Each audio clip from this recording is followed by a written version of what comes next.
soal kecurangan itu kan masih berkutat soal pilpres ya. Sesungguhnya kalau kita lihat kesalahan sistem membaca itu kan terjadi kepada semua calon. Bahkan yang paling banyak itu kalau mau menuduh sistem itu salah membaca itu justru banyak salah membaca hasil rekapitulasi paslon 01 di beberapa tempat begitu. Nah, jadi kalau misalnya ada tudingan bahwa sistem ini menguntungkan salah satu pihak, taruhlah misalnya 02 atau 03 misalnya, justru sebenarnya yang banyak terjadi penggelembungan itu justru terhadap perolehan paslon 02 sistem salah membaca itu. Nah, tapi lepas dari apapun, sebagai sebuah bangsa, kita sudah beranjak maju sebenarnya, kita sudah memiliki sebuah sistem yang relatif lebih cepat. Nah, memang begini, idealnya kalau kita mau mensederhanakan sistem pemilu kita ini, ke depannya barangkali memang tidak bisa disatukan antara pemilu legislatif dengan eksekutif, karena tingkat kerumitannya berbeda. Kalau misalnya pilpres pilpres kita ini dihitungnya lebih awal, lebih banyak mata mengawasi, dan paslonnya cuma 3 pasangan calon, sehingga lebih mudah misalnya diupdate, lebih mudah dihitung, dan relatif lebih transparan dan cepat karena dilakukan di siang hari. Oleh sebab itu, barangkali ke depannya kalaupun mau disatukan, maka pemilu eksekutif dengan eksekutif, taruhlah misalnya pilpres dengan pilkada, sehingga pasangan calonnya lebih sederhana. Nah, berbeda halnya dengan pemilu legislatif. Di pemilu legislatif inilah sebenarnya yang sangat rentan menurut saya. Kenapa? Karena praktek jeruk makan jeruk itu terjadi di situ. Kanibalisasi antara caleg yang satu dengan caleg yang lain dalam satu partai itu sangat mungkin terjadi. Kenapa demikian? Satu, monopoli saksi itu ditentukan oleh partai politik masing-masing. Jadi tidak semua caleg punya saksi. Berbeda dengan pilpres misalnya. Pilpres itu masing-masing bisa punya calon saksi, bisa punya saksi di TPS-nya sampai dengan tingkat kabupaten kota misalnya. Di caleg itu tidak demikian. Itu pertama. Nah, yang kedua, saksi ini masih dimonopoli partai dan tidak semua caleg punya saksi di TPS itu, dan biaya saksi tentu saja mahal. Bayangkan kalau misalnya seseorang itu harus punya saksi di setiap TPS, maka ya harus mengeluarkan agak sedikit besar biayanya. Oleh sebab itu, kalau menurut saya sistem pemilu kita ke depan itu kalau mau sederhana, maka sudah waktunya kita memikirkan untuk pemilu dengan sistem distrik murni.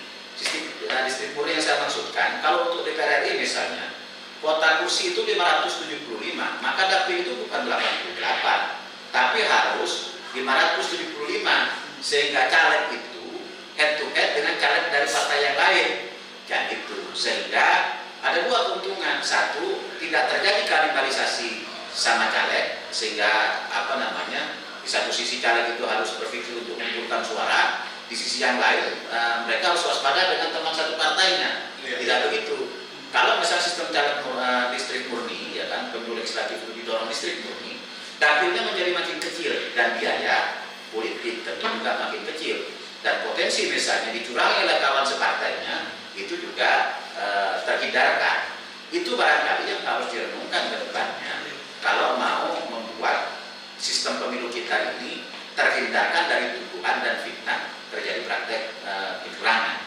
Itu barangkali yang harus kita renungkan terkait dengan sistem pemilu kita di masa-masa yang akan datang. Jadi kalau menurut Jawa ini memang pemilu saat itu yang kali ini masih dibilang buruk. Saya tidak mengatakan buruk. Anggapan orang bahwa mereka merasa dirugikan, merasa tidak diuntungkan, itu kan timbul karena satu, kurangnya sosialisasi. Yang kedua, memang sistemnya yang sangat rumit dan kompleks, sehingga tidak semua orang paham dan mengerti. Akibatnya terjadi banyak kesalahan, misalnya salah input data, ya kan, ini dalam konteks tugas.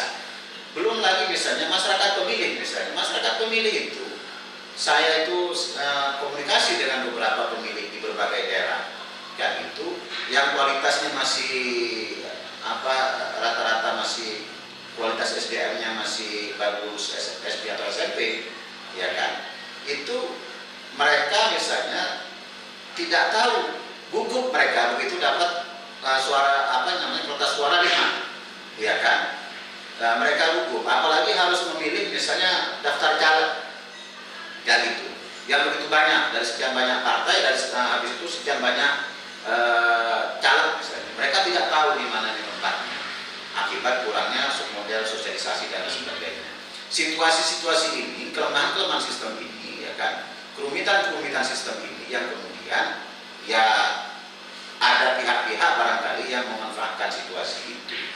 Nah, praktek, kalaupun misalnya mau diindikasikan ada pihak yang bermain di air keruh misalnya, ya sesungguhnya ini kan terutama dalam konteks pemilu legislatif kan semua lawan semua.